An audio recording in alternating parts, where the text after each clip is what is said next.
as I say, I started with Knockout and subjects like Davy Crockett or Hopalong Cassidy, that sort of thing. Not my favourite subject, but, well, nevertheless, that had to be done. After all, when you're a professional, you're supposed to be able to turn your hand to most things with a certain amount of success, shall we say. But then we went through the 60s, working on, as I say, starting with Knockout, etc. And eventually I was asked to work on A-Race, did covers for them and inside artwork, and some of it actually is being reprinted now, much to the delight of a lot of the fans, because it's something that seems to have been lost in the background somewhere or other. But I think, as far as I know, it's Rebellion have purchased most of that stuff, so a lot of it is being reprinted. We worked on that fairly continuously, I should say, until around 1970, when Charlie Checkley, the editor of Commando, he had seen obviously some of the covers I'd done for A-Race, and he decided that he would like to have me do some Commando covers. So we did our first one around about, I think it must have been 1970, and about that at the same time, quite a coincidence, but a very fortunate one, I became aware of acrylic colours.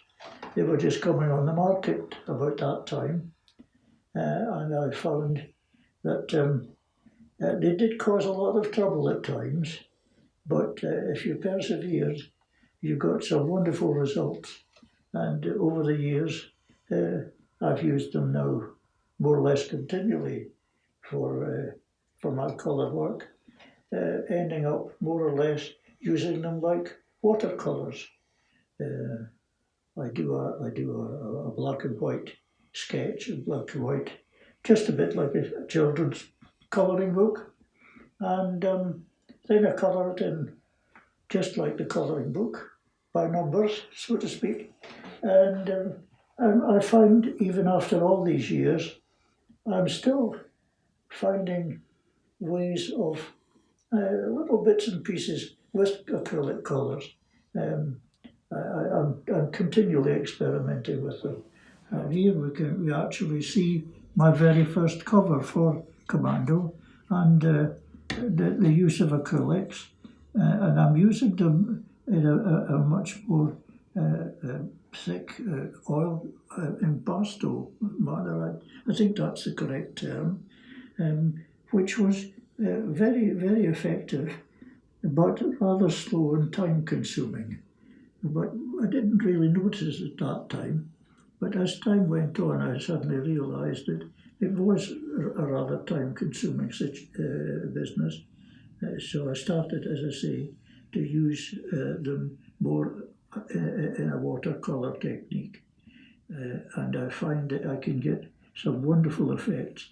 The rest of the ones that you are now seeing have all been more or less done with that technique. Every now and again I will throw in a thicker application. Sometimes it's, if nothing else, to cover up a mistake, because we don't always get it right the first time. But I find acrylics are just quite wonderful in that you can paint over and over again, and they still maintain their wonderful brightness and sharpness.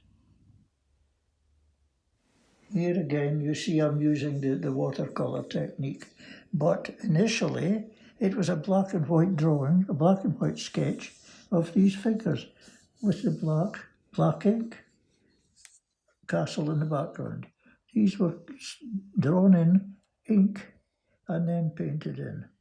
As I say, I keep going back to the kiddies' colouring book.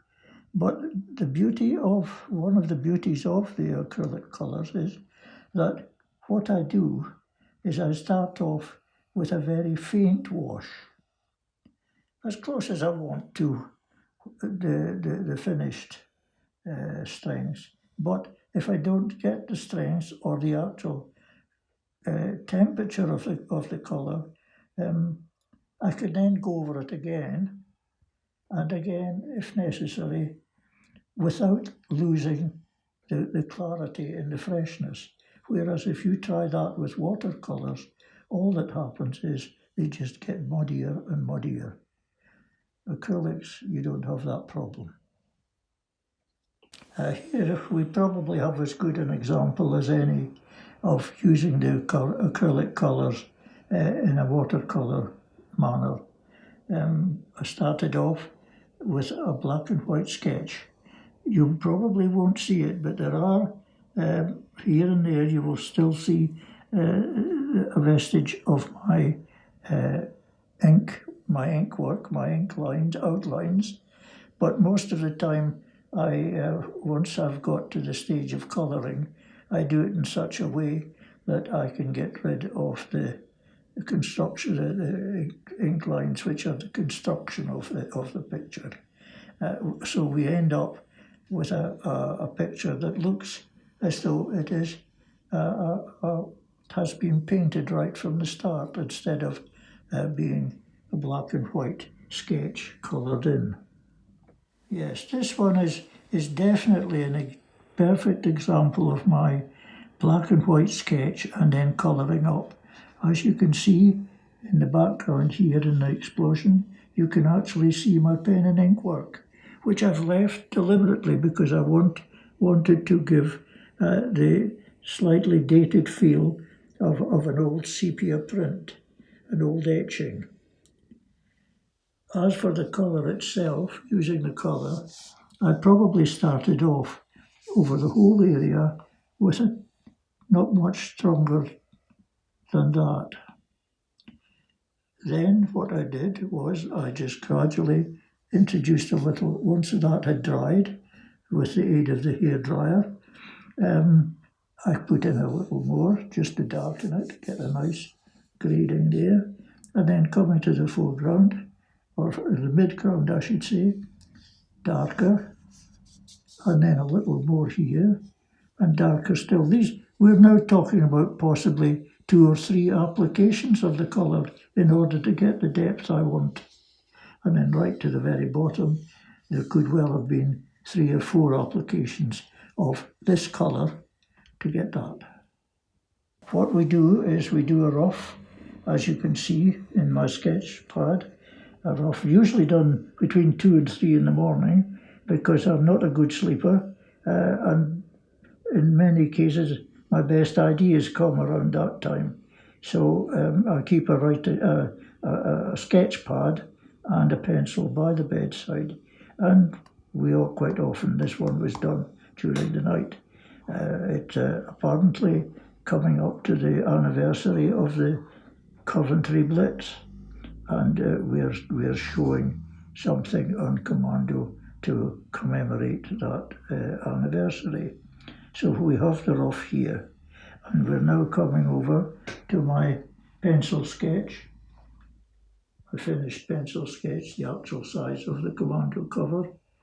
This will again be done more or less as a black and white, full black and white sketch, inked, properly inked, which is much more easy nowadays, because I can't remember when I last used a dip pen and drawing ink, because we have nowadays such a huge number of wonderful pens, fine line pens of all gauges, so I use them without any problem there at all.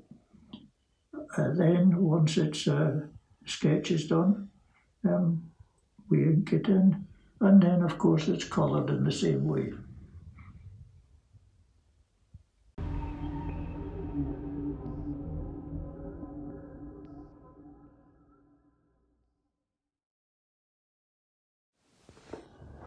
You can just imagine the mood I was in when I wrote that out.